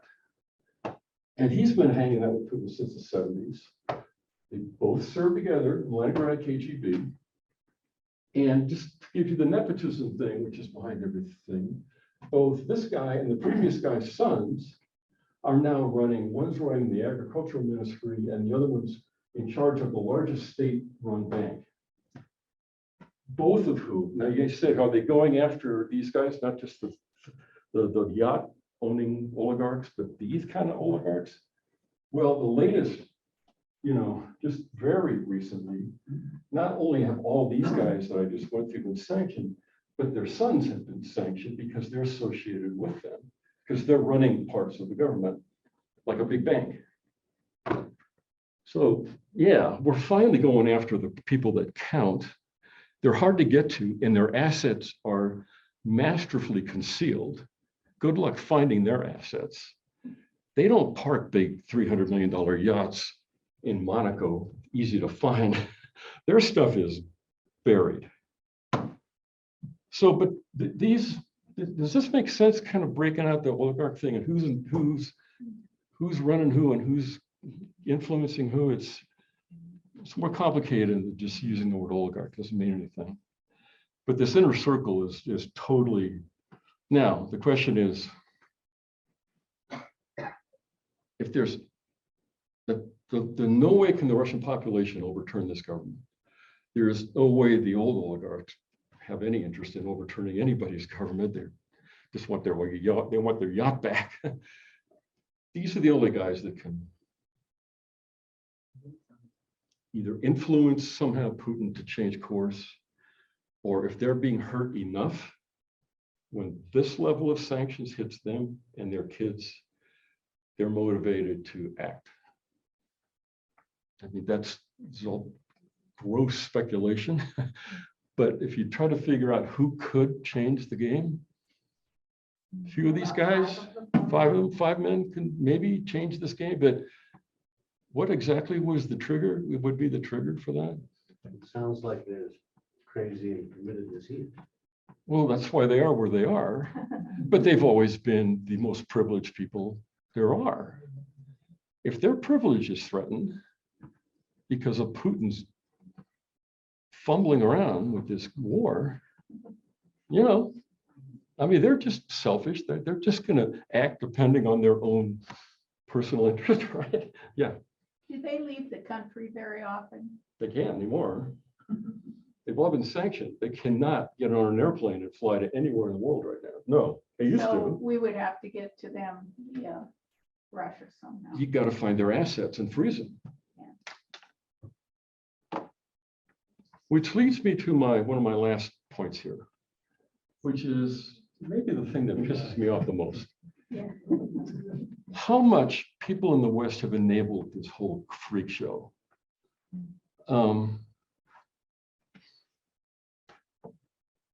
So 20% of all of Russians' wealth is stashed offshore. And as this thing I found said, I love the money doesn't just move and hide itself. The wealth is absolutely that's spread around is supported by Western banks. And there's a whole industry of professionals who specialize in providing these rich clients, Russia or otherwise, with all the shell companies, trusts, and other secretive vehicles that they hide their assets in. And those are not in Russian banks, those are in Western institutions, and everybody knows it. New York real estate. Hmm? New York real estate. Oh, I mean, that's why I said London grad, right? I mean, absolutely. And the worst example is London and Great Britain. It's just, anyway, yeah. And they basically fall into these four sort of categories. And this one's a little off that, but obviously our financial institutions move this money around for them. There are all these other firms that create the trusts and the secret of financial products. And then there's the facilitators who, again, sort of hide and create all these house of mirrors about where the assets live and how you can't find them.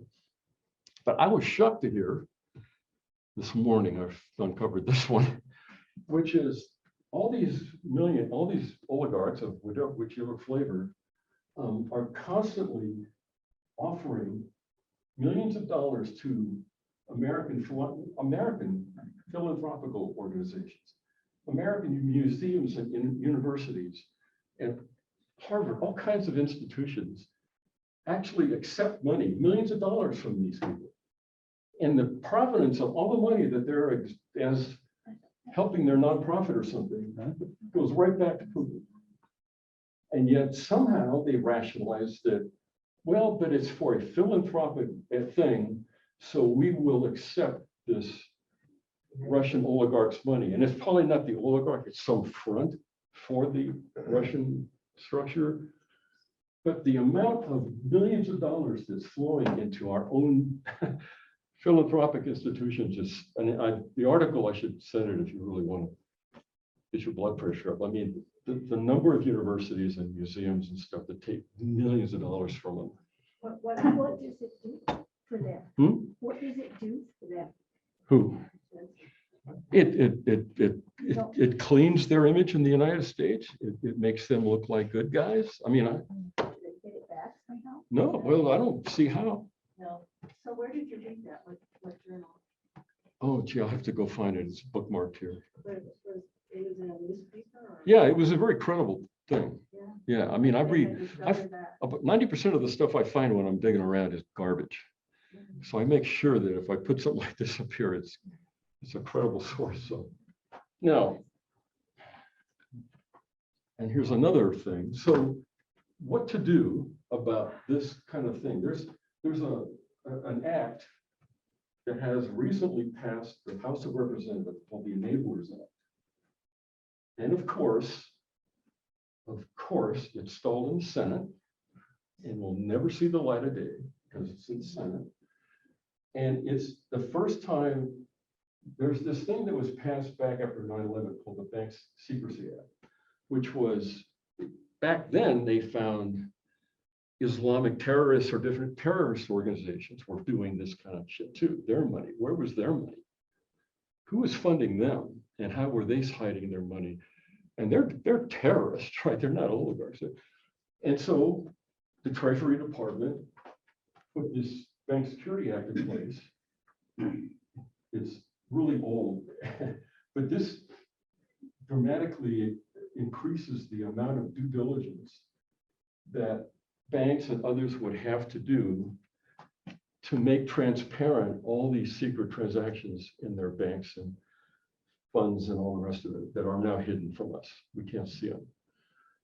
And this act, if you read about the act, it sounds like it would, because it's an arms race. For every loophole we plug, they find 3 more they can get around it somehow. And this is such an old act, the one that's in place now with the Treasury Department. And of course, the banks are fighting it because there's all kinds of new reporting they have to do. And it's going to cost them money to do all this reporting. And These are our oligarchs, huh? These are our oligarchs. Well, yeah, by the way, I don't know why we don't just say it out loud.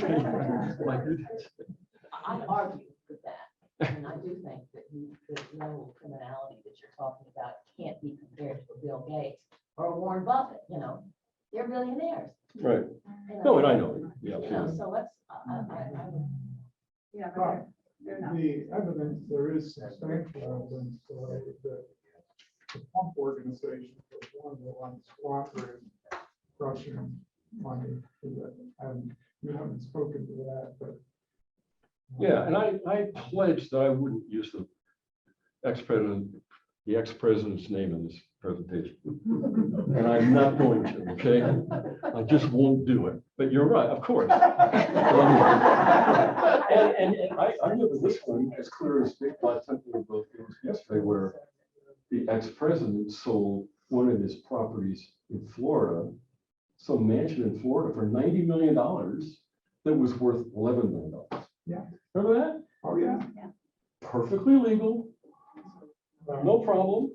Well, You could do like Ian Basson did last night in an interview. He talked for about 10 minutes, never used the ex-president's name, never called him just the former president. Every time he referred to him, he called him the former disgraced president. okay. I just am so not gonna go there. I mean, because It's an important part of this whole story. Okay, right, yeah. I understand, but It's, you already know it. yeah, well, I know. Well, here, okay, I will, okay. I I'll let will, you finish. no. Let me feed your need for this.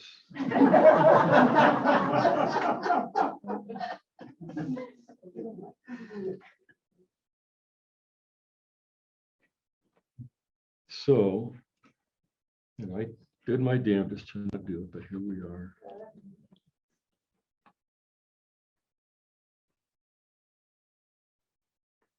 And I'll just use this one image. So during the whole 2016 era,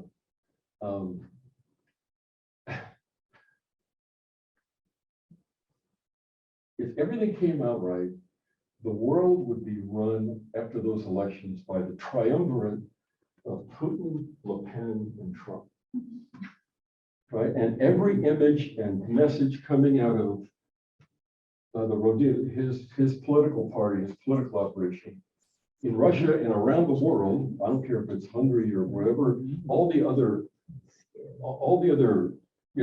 countries he was trying to turn away from democracy. It was always the triumvirate were the next thing. And that's as close as I'm going to get to that. But just think about Le Pen, right? Back then, she was still kind of minor, right? Her dad had done his thing. And this last election, getting up there. Anyway, this isn't dead. I don't know how to kill it, but I don't think it's dead. So that's all I'm going to say about that.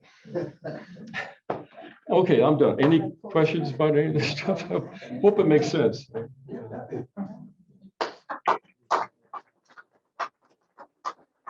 There's just one more thing. I just, well, damn it. I mean, Don Redfoot started this. So, no, and this is just, I think this is a good way to think about Putin. And where his legitimacy isn't about free elections. His entire persona, worldview, and pitch to his people is this historical narrative that links him to a long procession of mystical Russian. Remember, first, who's this guy? Vladimir the Great. Remember that from the first session? Right? The guy that, well, if you were here, he started 988 AD. He created the Kiev Rus thing. He adopted Christianity, and he became the first Russian, before czars, but he created the whole notion of a Russia in the Slavic area in Eurasia. And he is, he's the origin story of Russia. And of course, it was in Kiev, in the Ukraine, where the origin story begins in 988 AD. But guess who put this statue up about 8 years ago? Vladimir Putin put this statue up of his hero, Vladimir the Great, who everything he stood for was not what Putin spelled out. And it's right outside the Kremlin. And the other two guys that he has rehabilitated is, how do you rehabilitate a guy who is called Ivan the Terrible, right? But that takes a little golf. But Ivan the Terrible created the whole sort of autocratic czarist model that he totally is latched onto. And of course, he is, despite Khrushchev's efforts, And Gorbachev's efforts, he's completely rehabilitated Joseph Stalin, mainly because of what just happened the other day in the Great Patriotic War. It was Joseph Stalin who beat Adolf Hitler. We can argue about that for a while. But I'm just saying, he is completely obsessed with this idea of being one in the lineage of these great mystical Russian rulers of the past. That's why almost every book published in America somehow says Putin the Tsar or Putin the new Tsar. He actually is kind of emulating that old Tsarist medieval model. So he doesn't care about elections. Elections, that's not how it works in that world. Right? Anyway, that's the last slide, actually.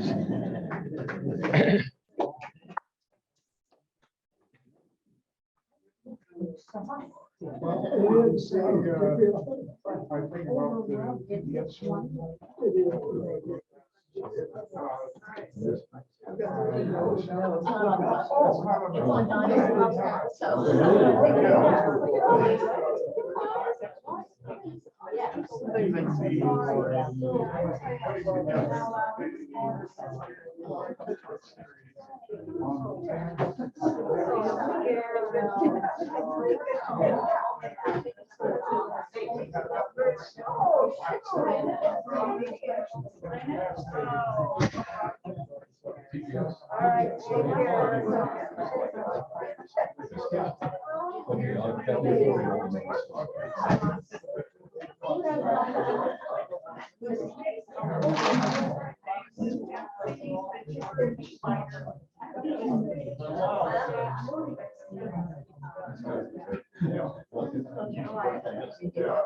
you're having a lot of I assume the Kingfishers are.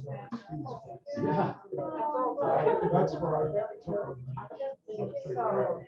No, they're all quite experienced. And I got out my own smaller so I kind of did a little lower. And they pretty much ignore me. It's pretty cool because they almost ignore it. They're not like, let's be honest. And ironically, the Kingfishers that are nesting right behind my house, I still have to take a picture of them. They're just crazy. They can sense it coming 2 miles away. I don't even have to get on the road. So they're a challenge. These other guys, this was dying for months to get a full seat. And they just a comment, they just everything just. I finally kind of figured out what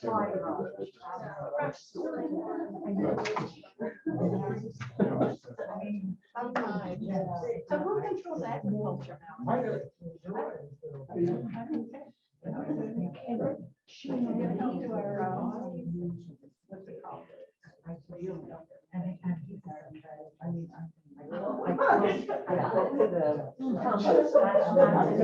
Oh, yes.